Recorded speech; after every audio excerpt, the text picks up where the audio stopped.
Hi everyone, my name is Lola from Lola Foundation, loving others, living outside. Thank you all for joining me on Facebook at burntoakfoodbank. We are working in joint collaboration with Jesus House and Deeper who has put the whole initiative together. We've come to support the local Burnt Oak community that is experiencing food hardship by setting up a non-referral food bank. Our aim is to tailor our food packages to the different communities we have identified in Burnt Oak. Delicious home-cooked meal will be prepared by myself and delivered at the food bank every week. In addition to this, we've created a bespoke how-to guide to inspire you to create simple, delicious, awesome meal for you or your family. You can achieve this by using the ingredients you've received from the Burnt Oak Food Bank and also to educate our society on how to use best before items. So, let's run through the ingredients we'll be using this week to prepare shepherd's pie.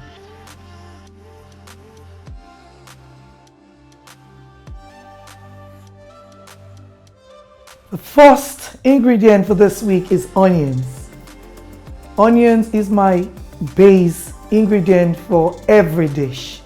I love the aroma, it's very good for you, and the flavors of the onion, it's wow. Our second ingredient for this week is ginger. The aroma of the onion and ginger together is awesome. The next ingredient for this dish is garlic.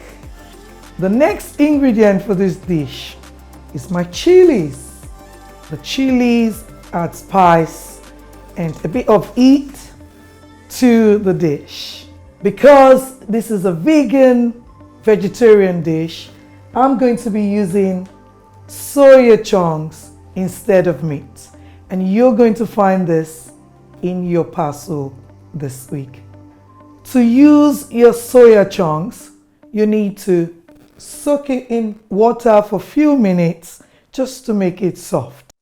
This is a great substitute for meat. You can use it with your jollof rice, your biryani or bolognese. Also, in my vegetarian dish, I have added carrots, sweet corn, green peas, red peppers, green peppers in the dish. With my chicken shepherd's pie, I've added shredded chicken with the vegetables. I am using the leftover chicken from last night's supper.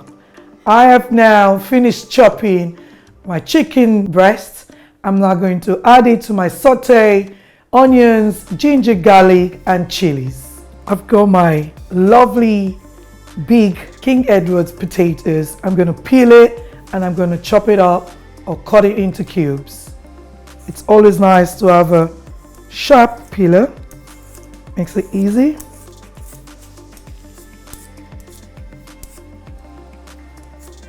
I've now skinned off my potatoes and I'm going to dip it inside the water to clean it before cutting it into pieces.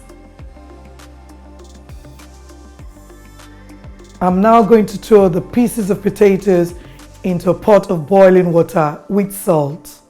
So I've now peeled my onions and I'm just going to chop it roughly. I'm now going to roughly chop up my ginger and garlic. I am now about to cut my red chilies. If you don't like the heat, you can take the seed out of the chilies. I love the heat in the food, so I'm going to keep my own seeds in.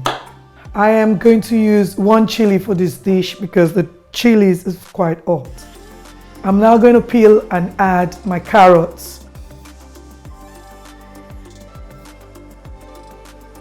My soya chunks have now been soaking for a while now, and this is how it looks like. I like mine whole. If you don't, you can chop it into small pieces. I'm going to put 3 tablespoons of sunflower oil in the pan. I'm going to add my onions first. You can hear the sound sizzling away. And I'm going to now add my garlic, my ginger, my chilies for the heat with the seeds in it. I'm going to add my carrots. Stir all together. I can now see that my carrots are tender but not too soft, and the aroma is just wow.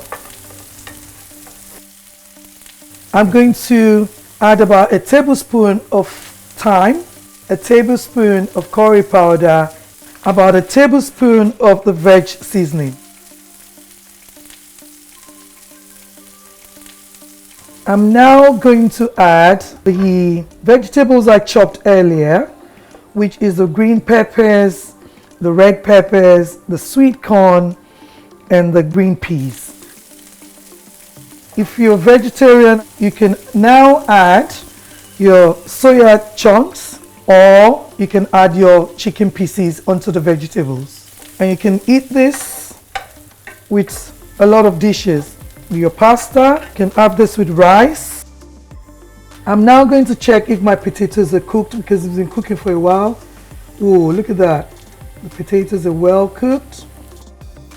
I'm going to now drain the water. This is the point where I now need to add some butter and milk and mash the potatoes up.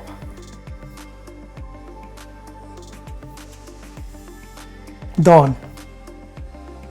That didn't take long, did it? We've placed it in a dish that is oven safe. Add my mashed potatoes on this. Look at that. Look at the mash, very nice, very fluffy. This is beautiful. Just now going to use a fork just to put a little bit of design on top, just to make it nice.